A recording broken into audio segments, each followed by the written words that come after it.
Hello everyone, welcome back to my YouTube channel. आज हम करेंगे 24 अगस्त 2023 की करंट अफेयर्स। और आज हमारे लिए कल हमारे लिए इम्पोर्टेंट दिन हुआ था, क्योंकि कल चंद्रयान थर्ड चंद्रमा के साउथ पोल पर लैंड हो गया सफलतापूर्वक।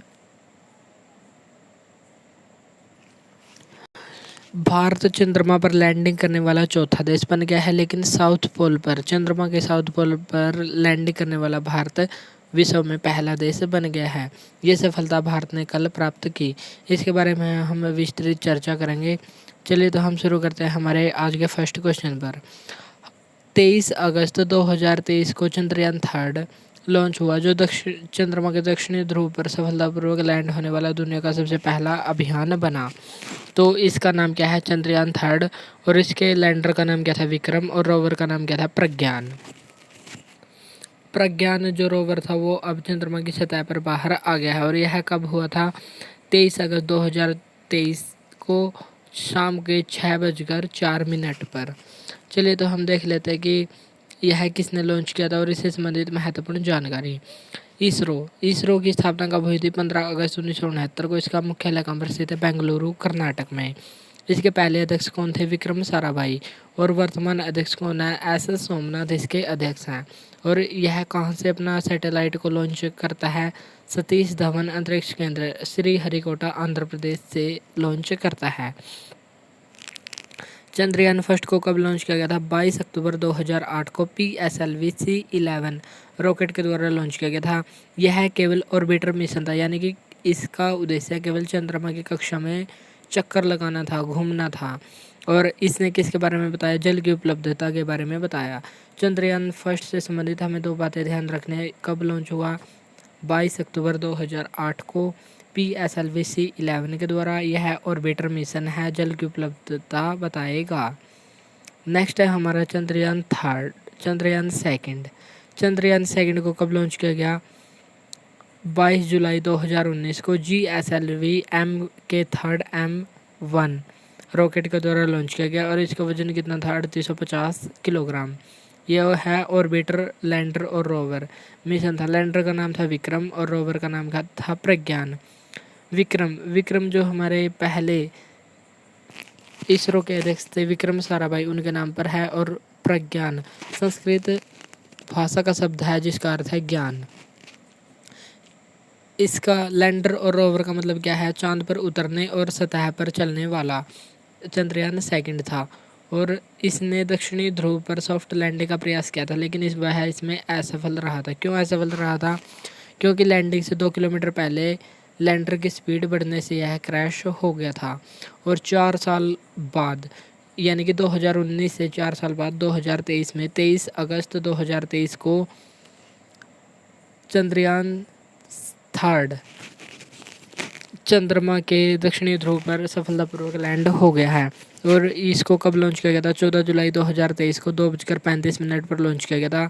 इसमें खर्च कितना है? 615 करोड़ रुपए इसमें खर्च आया है। इसको किस रॉकेट से लॉन्च किया गया? LVM थर्ड M4 रॉकेट से, जिसको बाहुबली रॉकेट कहा जाता है। और इसका वजन कितना था? 3900 किलोग्राम। चांद की साउथ पोल पर लैंडिंग कब हुई? 23 अगस्त 2023 को 6:04 पर। और इसमें क्या क्या भेजा गया? ऑर्बिटर चंद्रयान सेकंड का यूज होगा। इसमें लैंडर भेजा गया विक्रम और रोवर कौन सा भेजा गया है? प्रज्ञान। नोट, हमें क्या बातें ध्यान रखने की? चांद पर लैंडिंग करने वाले देश कौन कौन से हैं? अमेरिका पहला देश है, दूसरा रूस, तीसरा चाइना और चौथा भारत। लेकिन चांद पर लैंडिंग करने वाला भारत कौन सा देश बना है? चौथा देश। दक्षिण ध्रुव पर लैंडिंग करने वाला पहला और एकमात्र देश कौन है? भारत। ये भी हमको यहाँ पर ध्यान रखना है। नेक्स्ट है हमारा साउथ पोल पर ही लैंडिंग क्यों की? और साउथ पोल पर लैंडिंग कठिन क्यों है? क्योंकि यहाँ पर सूर्य की किरण नहीं आती, अंधेरा है, अति न्यून तापमान है। यहाँ पर लगभग -200 डिग्री सेल्सियस तापमान है और क्रेटर यानी कि गड्ढे भी हैं। इसलिए यहाँ पर लैंडिंग करना बहुत ही कठिन है। हाल ही में 21 अगस्त को रूस का लूना 25 मिशन साउथ पोल पर लैंडिंग करने वाला था, लेकिन यह क्रैश हो गया। ये भी हमको ध्यान रखना है कि रूस ने चंद्रमा के दक्षिणी ध्रुव पर कौन सा मिशन भेजा था? Luna 25 mission. 75 वर्षों के बाद इसने भेजा था। चंद्रयान थर्ड के भाग क्या क्या क्या हैं। S-200, इसमें 2 रॉकेट बूस्टर हैं जिसमें सॉलिड फ्यूल रखा हुआ था। नेक्स्ट है हमारा L-110, इसमें है लिक्विड फ्यूल यानी और विकास इंजन लगा हुआ है। नेक्स्ट है हमारा C-25, क्रायोजेनिक फ्यूल लगा हुआ है जिसमें लिक्विड हाइड्रोजन और लिक्विड ऑक्सीजन का ईंधन है। नेक्स्ट है हमारा चंद्रयान थर्ड में क्या क्या है, लैंडर और रोवर हैं। लॉन्च कब हुआ, 14 जुलाई 2023 को 2:35 पर लॉन्च हुआ। और इसके जब यह लॉन्च हुआ तो लॉन्च होते हुए क्या क्या हुआ, ये भी बातें हमको ध्यान रखनी है। लॉन्च कब हुआ, 14 जुलाई 2023 को। पहला स्टेप क्या था, S-200 बूस्टर स्टार्ट हो गया और इसके 2 मिनट बाद L-110 स्टार्ट हो गया और 306 सेकंड के बाद C-25 स्टार्ट हो गया और 954 सेकंड के बाद C-25 अलग हो गया, यानी कि लॉन्चिंग एंड कब हुई, जब C-25 अलग हुआ। और यह सब काम कब हुआ था, 14 जुलाई 2023 को। चंद्रमा, जो ये चंद्रयान थर्ड है वो है कैसे चक्कर लगाता है, जैसे ये अर्थ हो गई और ये मून, यह यहाँ से ऐसे चक्कर लगाता लगाता ऐसे चंद्रमा की कक्षा में प्रवेश कर गया। तो अर्थ ऑर्बिट, पहले तो इसने अर्थ ऑर्बिट में चक्कर लगाए, उसके बाद यह चंद्रमा की सतह में प्रवेश कर गया। जब यह चंद्रमा की सतह पर प्रवेश किया तो उस दिन क्या तारीख थी, 5 अगस्त को लूनर ऑर्बिट इंसर्शन यानी कि LOI चंद्रयान थर्ड चांद की कक्षा में प्रवेश कर गया। कब, 5 अगस्त 2023 को। और 23 अगस्त 2023 को लैंडिंग विक्रम के द्वारा हुई। चंद्रयान थर्ड की 100% सफलता क्यों तय थी, पहले से ही तय क्यों थी, क्योंकि इस बार सोलर पैनल की संख्या में वृद्धि हुई थी, ईंधन अधिक था। वैज्ञानिकों का मानना था कि यदि हमें लास्ट मौके पर हमें अपना लॉन्चिंग प्लेस बदलना पड़े तो इसके लिए हमें अधिक ईंधन की आवश्यकता हो सकती है, इसलिए इसमें ईंधन भी अधिक भेजा गया था। स्पीड कंट्रोल करने के लिए अपडेटेड सॉफ्टवेयर, क्योंकि जो हमारा चंद्रयान सेकंड था वह स्पीड बढ़ने की वजह से ही क्रैश हुआ था, इसलिए अपडेटेड सॉफ्टवेयर का यूज हुआ।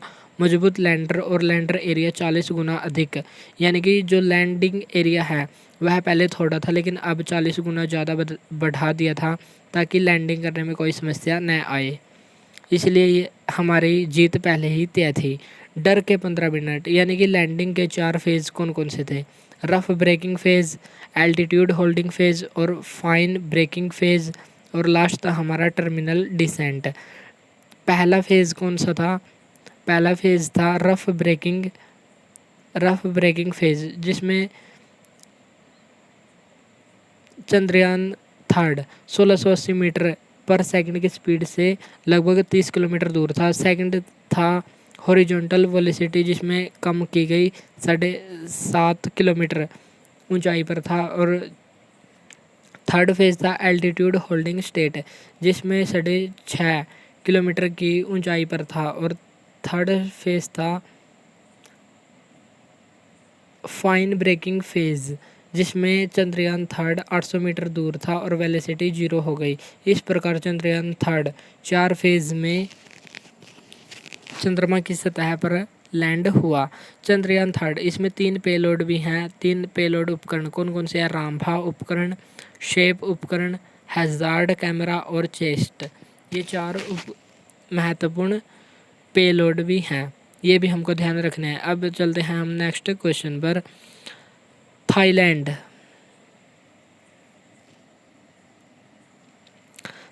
का नया प्रधानमंत्री हाल ही में किसको बनाया गया है, श्रेथा थाविसिन को, जो 30वें क्रम के प्रधानमंत्री बने हैं। थाईलैंड की राजधानी का नाम क्या है, बैंकॉक। अब हम देख लेते हैं महत्वपूर्ण प्रधानमंत्री और जो हमारे देश में महत्वपूर्ण पदों पर नियुक्त अधिकारी हैं वे। ऑस्ट्रेलिया के वर्तमान प्रधानमंत्री कौन है, एंथनी एल्बनीज। जापान के प्रधानमंत्री कौन है, फूमियो किशिदो। भारत के उपराष्ट्रपति का नाम क्या है, Jagdeep Dhankhar. CAG controller and auditor general कौन है भारत के वर्तमान में, गिरीश चंद्र मुर्मू। और इसका वर्णन किस अनुच्छेद में, अनुच्छेद 148 से 151। महान्यायवादी अटॉर्नी जनरल कौन है? आर वेंकटरमणी, और इसका वर्णन किस अनुच्छेद में? अनुच्छेद 76 में। CBI central bureau of investigation के महानिदेशक कौन बने हैं? प्रवीण सूद। मुख्य सतर्कता आयुक्त के मुख्य सतर्कता आयुक्त कौन है? प्रवीण कुमार श्रीवास्तव। नेक्स्ट क्वेश्चन है हमारा भारतीय चुनाव आयोग। सबसे पहले हम भारतीय चुनाव आयोग से संबंधित महत्वपूर्ण क्वेश्चनों की चर्चा कर लेते हैं। भारतीय चुनाव आयोग की स्थापना कब हुई? 25 जनवरी 1950 को। इसका वर्णन किस अनुच्छेद में है? अनुच्छेद 324 से 329 के बीच किया गया है, भाग 15 में। इसमें एक अध्यक्ष होता है और 2 अन्य सदस्य होते हैं। तो भारत के पहले मुख्य निर्वाचन आयुक्त कौन थे? सुकुमार सेन। भारत की पहली महिला मुख्य चुनाव आयुक्त कौन थी? रमा देवी। और यदि पूछे कि भारत के वर्तमान निर्वाचन आयुक्त मुख्य निर्वाचन आयुक्त कौन है? राजीव कुमार। अब हम देख लेते हैं कि हमारा करंट का क्वेश्चन क्या है। हाल ही में चुनाव आयोग के द्वारा 2023 का राष्ट्रीय आइकन किसको नियुक्त किया गया है? सचिन तेंदुलकर को, ताकि जो 2024 में लोकसभा के चुनाव होने वाले हैं उसमें वोटिंग परसेंटेज को बढ़ाया जा सके। इसलिए चुनाव आयोग ने राष्ट्रीय आइकन सचिन तेंदुलकर को बनाया है। लेकिन 2022 में चुनाव आइकन किसको बनाया गया था? पंकज त्रिपाठी को। ये भी हमको ध्यान रखना है। राहुल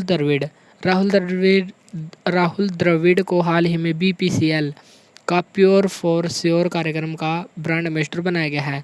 सेवलॉन के हेड एम्बेसडर और स्माइल एम्बेसडर कौन बनाए गए हैं? Sachin Tendulkar. ICC world cup के ब्रांड एम्बेसडर हाल ही में किसको बनाया गया? शाहरुख खान को बनाया गया, और इसके शुभंकर का नाम क्या है? क्रिकेटोवर्स। महिला बॉक्सिंग चैंपियनशिप के ब्रांड एम्बेसडर हाल ही में किसको बनाया गया? मैरी कॉम और फरहान अख्तर को बनाया गया। इसमें भारत ने 4 गोल्ड जीते, और इसका आयोजन कहाँ पर हुआ? नई दिल्ली, भारत। इसमें 4 गोल्ड कौन कौन से जीते? नीतू घंगास, स्वीटी बोरा, निखत जरीन और लवलीना बोरगोहन। नेक्स्ट क्वेश्चन है हमारा 4th। भारत का 54वां टाइगर रिजर्व और राजस्थान का 5वां टाइगर रिजर्व हाल ही में कौन सा बना? धौलपुर करौली टाइगर रिजर्व, जो राजस्थान में स्थित है। यदि पूछे कि 53वां टाइगर रिजर्व कौन सा है? रानीपुर टाइगर रिजर्व, जो उत्तर प्रदेश का है। तो राजस्थान का यह 5वां है, धौलपुर करौली टाइगर रिजर्व। तो अन्य 4 कौन कौन से हैं? राजस्थान का पहला है सरिस्का टाइगर रिजर्व, दूसरा है रणथंभौर टाइगर रिजर्व, थर्ड है मुकुंदरा टाइगर हिल्स, चौथा है रामगढ़ विषधारी, जो 52वें क्रम का था और यह राजस्थान के बूंदी में स्थित है। और 5वां कौन सा बन गया? Dholpur Karauli tiger reserve. Project tiger कब आया था? 1973 में। और सर्वाधिक टाइगर किस स्टेट में है? मध्य प्रदेश में, इसलिए इसको टाइगर स्टेट भी कहा जाता है। किस टाइगर रिजर्व में इस समय सर्वाधिक टाइगर हैं? तो इसका आंसर है Jim Corbett national park, Uttarakhand. लेकिन सर्वाधिक टाइगर किस स्टेट में है? मध्य प्रदेश में। और सर्वाधिक टाइगर किस टाइगर रिजर्व में है? तो आंसर होगा जिम कॉर्बेट नेशनल पार्क में। राजस्थान में वर्तमान में कितने जिले हैं? 50 जिले हैं और 10 संभाग। 19 नए जिले बनाए गए और 3 नए संभाग बनाए गए थे। प्रबंधन प्रभावशीलता मूल्यांकन में शीर्ष स्थान पर कौन सा टाइगर रिजर्व रहा है? Periyar tiger reserve. और दूसरे स्थान पर कौन रहा है? सतपुड़ा टाइगर रिजर्व, जो मध्य प्रदेश में स्थित है। इंटरनेशनल टाइगर डे प्रत्येक वर्ष कब मनाया जाता है? 29 जुलाई को मनाया जाता है। और शेर दिवस कब मनाया जाता है? 10 अगस्त को। और हाथी दिवस या युवा दिवस कब मनाया जाता है? 12 अगस्त को। ये भी हमको ध्यान में रखना है। प्रोजेक्ट एलिफेंट कब आया था? 1992 में, और इसको 30 वर्ष पूर्ण हो चुके हैं। तो और इसी उपलक्ष्य में 30 वर्ष पूरे होने की खुशी में गज उत्सव हाल ही में कहाँ पर मनाया गया? काजीरंगा नेशनल पार्क, असम में इसको मनाया गया। नेक्स्ट क्वेश्चन है हमारा 5th। NGT यानी कि नेशनल ग्रीन ट्रिब्यूनल, राष्ट्रीय हरित न्यायाधिकरण, इसके हाल ही में अध्यक्ष किसको बनाया गया है? इसकी स्थापना हुई थी 2010 के एक्ट के अनुसार 10 अक्टूबर 2010 को। 18 अक्टूबर 2010 को नेशनल ग्रीन ट्रिब्यूनल की स्थापना हुई थी। और इसका हेडक्वार्टर कहाँ पर स्थित है? दिल्ली में इसका हेडक्वार्टर स्थित है। और इसका अध्यक्ष किसको बनाया जाता है? जो सेवानिवृत्त न्यायाधीश होता है, चाहे वह हाई कोर्ट का न्यायाधीश हो या सुप्रीम कोर्ट का न्यायाधीश। इसके सेवानिवृत्त न्यायाधीश को इसका अध्यक्ष बनाया जाता है। वर्तमान में इसके अध्यक्ष किसको बनाया गया है? प्रकाश श्रीवास्तव को। और ये कौन है? कलकत्ता हाई कोर्ट के पूर्व न्यायाधीश रह चुके हैं। अब हम देख लेते हैं कि ट्रिब्यूनल यानी कि प्राधिकरण का वर्णन किस अनुच्छेद में, अनुच्छेद 323A और 323B में। और इसको भारतीय संविधान में कब जोड़ा गया था? 42वें संविधान संशोधन 1976 के द्वारा जोड़ा गया। और किस भाग में वर्णन है? भाग 14A में इसका वर्णन किया गया है। नेक्स्ट क्वेश्चन है हमारा NHRC यानी कि नेशनल ह्यूमन राइट कमीशन। इसकी स्थापना किस एक्ट के तहत हुई? 1993 के एक्ट के तहत हुई। और यह एक वैधानिक संस्था है क्योंकि इसकी स्थापना एक्ट के तहत हुई। और इसके वर्तमान अध्यक्ष कौन है? अरुण कुमार मिश्रा। वित्त आयोग का वर्णन किस अनुच्छेद में किया गया है? अनुच्छेद 280 में। और भारत के 15वें वित्त आयोग के अध्यक्ष कौन है? NK सिंह यानी कि नंद किशोर सिंह। नेक्स्ट है हमारा परमाणु ऊर्जा आयोग के वर्तमान अध्यक्ष कौन है? AK मोहंती। ये थी हमारी आज की करंट अफेयर्स जिसमें हमने महत्वपूर्ण क्वेश्चनों के साथ साथ चंद्रयान 3 के बारे में सभी महत्वपूर्ण बिंदुओं पर चर्चा की। और जो अन्य महत्वपूर्ण क्वेश्चन थे उनसे संबंधित करंट अफेयर्स के साथ साथ स्टैटिक GK के क्वेश्चनों को भी इसमें चर्चा की है। अगर क्लास अच्छी लगी हो तो इसको लाइक और शेयर ज़रूर करें। अगर आप हमारे चैनल पर नए हैं तो चैनल को सब्सक्राइब करना न भूलें। इस क्लास की PDF को प्राप्त करने के लिए टेलीग्राम ग्रुप को ज्वाइन करें। आज के लिए इतना ही, मिलते हैं नेक्स्ट वीडियो में। Thanks for watching this video.